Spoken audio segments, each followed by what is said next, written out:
Something had happened to change Simon Peter and his friend John. You and I have met these two guys in the four Gospels, and what we see is they were anything but dynamic. Sure, Peter was the bold, spontaneous type, the kind who might just step out on the water and try to walk on it. But when push came to shove, when things became dicey, he backed down. He denied he even knew the man he'd been following for years. In fairness, he clearly loved Jesus, and he was devastated when his teacher and friend was arrested, beaten, and nailed to a cross. We get that. As for John, well, at least John summoned enough courage to stick with Jesus right up to the foot of the cross. The death of Jesus, the brutality of it, was utterly real to him. He saw every moment of it. But after that, he wasn't bold or courageous. John hid out with the rest of them. He saw the one time there was no miracle. Jesus could save everyone but himself, and now, because of that, John was afraid. Maybe it was time to go home and go fishing again. Except, next thing, we run into these same disciples in the book of Acts. Same names, Peter and John, different people. They're out on the streets of Jerusalem, utterly unafraid. They're healing the sick. They're saying the same things that got Jesus crucified. And when they're arrested by the authorities, when their lives are on the line, they preach the gospel. Where did this new energy, this courage come from? You probably know the answer to this question. They understood what had changed. Jesus was not dead. He had returned, and that made it a whole new world. The religious leaders were infuriated. Hadn't they dealt with this strange cult already? Hadn't they taken out the leader? Now some of them wanted to do the same to these troublemakers, Peter and John. Let's handle these two like we handled their leader. And that's when Gamaliel stepped up and made his speech. Gamaliel was a powerful, influential member of the Sanhedrin, the ruling body within the Hebrew faith. Fellow Israelites, consider carefully what you propose to do to these men. If their beliefs are of human origin, they will fail. Remember Teudas. He had hundreds of followers, and yet they all disappeared when he died. Remember Judas the Galilean? Many followers, but when he died, they all scattered. But if their teachings are of God... Of God? What, are you a blasphemer too? But if their teachings are of God, you will not be able to overthrow them, because you'll be fighting against God himself. I counsel caution.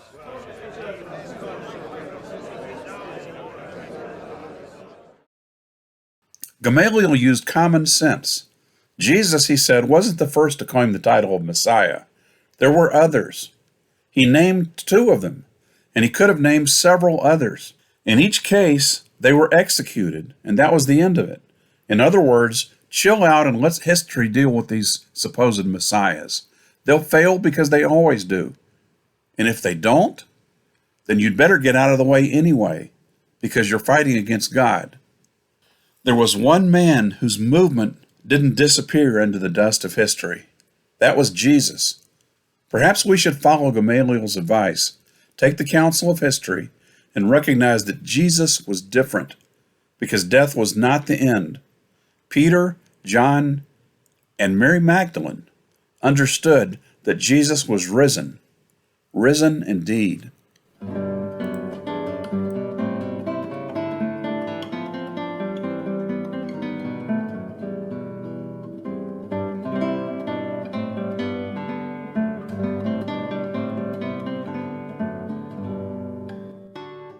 So what was it like, that moment that changed the world?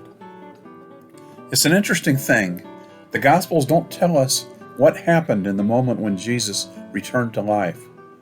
There's no eyewitness account of the resurrection itself, just how people found out, how they responded, how they were changed by it.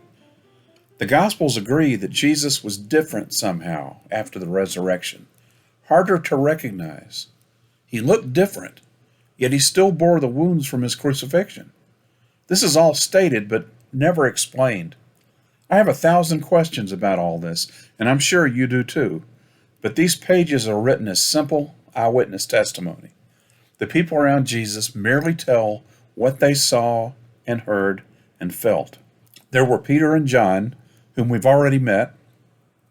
There was also Mary Magdalene. She was one of several women devoted to Jesus, most of them named Mary, and who followed Jesus to the cross and to the tomb. Almost the moment the Sabbath ended, as soon as the first rays of dawn came on Sunday morning, Mary set off for the burial place of Jesus. Notice her responses, her emotions, as we read John chapter 20. Early on the first day of the week, while it was still dark, Mary Magdalene came to the tomb and saw that the stone had been removed from the tomb. So she ran and went to Simon Peter and the other disciple, the one whom Jesus loved, and said to them, "They have taken the Lord out of the tomb, and we do not know where they have laid him." Then Peter and the other disciple set out and went toward the tomb. The two were running together, but the other disciple outran Peter and reached the tomb first. He bent down to look in and saw the linen wrappings lying there, but he did not go in. Then Simon Peter came, following him, and went into the tomb. He saw the linen wrappings lying there, and the cloth that had been on Jesus' head, but lying with the linen wrappings but rolled up in a place by itself.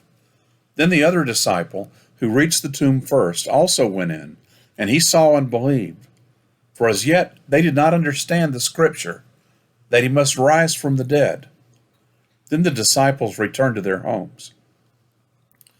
But Mary stood weeping outside the tomb. As she wept, she bent over to look into the tomb, and she saw two angels in white, sitting where the body of Jesus had been lying, one at the head and the other at the feet. They said to her, "Woman, why are you weeping?"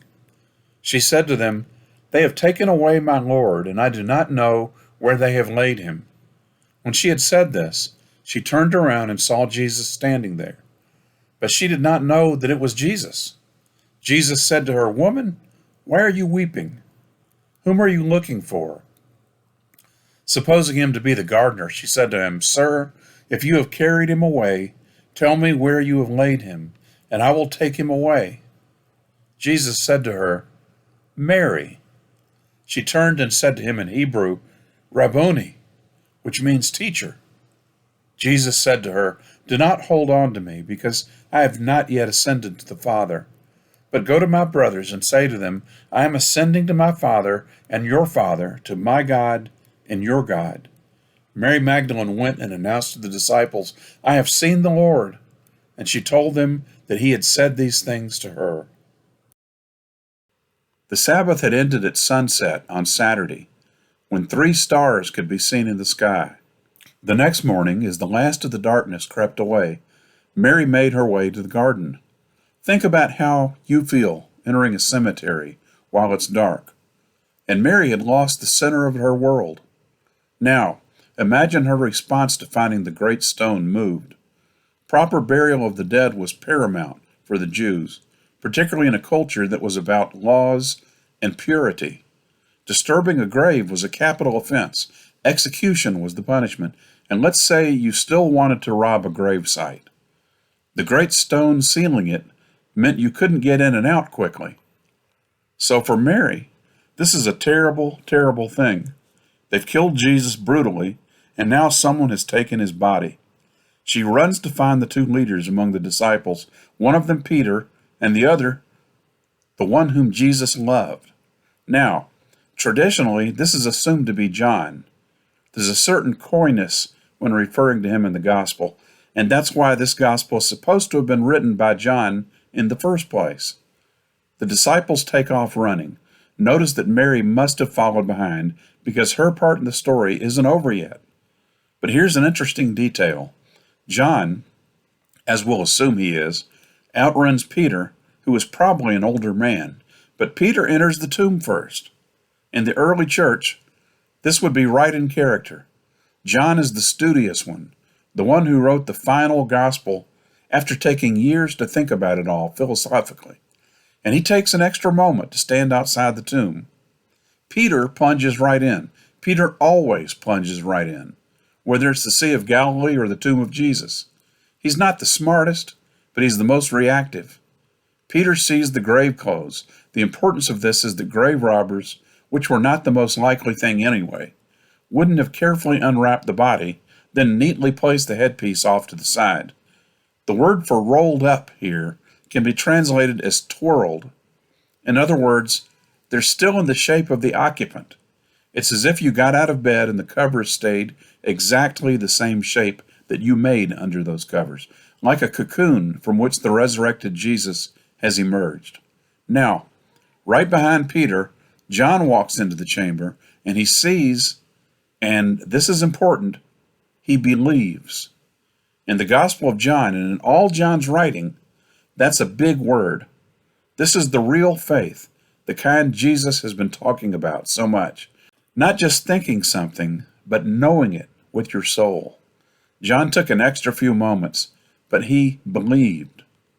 At this point, the disciples go home, and we'd really like to know more about what they thought, how they felt, what they said. Probably they're not saying much at all, just absorbing what they've witnessed. And something's still missing from the picture. Jesus himself. Where is he? It's Mary who finds out. Mary, who was the first to the tomb, the last to leave. Mary, the only one whose emotions are recorded for us in this book. Mary, the first evangelist, the first to see him in resurrected form. Mary hasn't gone in. She stands beside the tomb and just weeps. She's too overcome by emotion to inspect or to search or to do anything but let the tears flow. But she does glance inside, and it's Mary who sees the angels. It's Mary who then turns and experiences Jesus himself. He calls her by her name, and she calls him by his relationship to her. Teacher. One word from each, but these words are so loaded with meaning and feeling. She wants to embrace him, to hold him, but he tells her this is not the time for that, to let go. And she goes to share the gospel with the men who will share it abroad. What I see in this story is three people and how they encounter the resurrection. One who stands back and thinks for a minute, then truly believes. One who rushes to look, who's eager and spontaneous. And finally, one who approaches with deep feeling, with heart and soul, who longs to touch and connect. Are you a Peter, a John, or a Mary? How do you approach the risen Christ this Easter? It's different for all of us. And Jesus has no preference. He just wants us to come, to feel the power and joy of death being conquered, to hurry like Peter, to believe like John, to embrace like Mary. Maybe all of these. The important thing is to be part of the experience and let it change us. Let it lead us to walk out of our grave clothing and be transformed to new creatures ourselves. A new life. All possible because he is risen. He is risen indeed. Thanks for listening.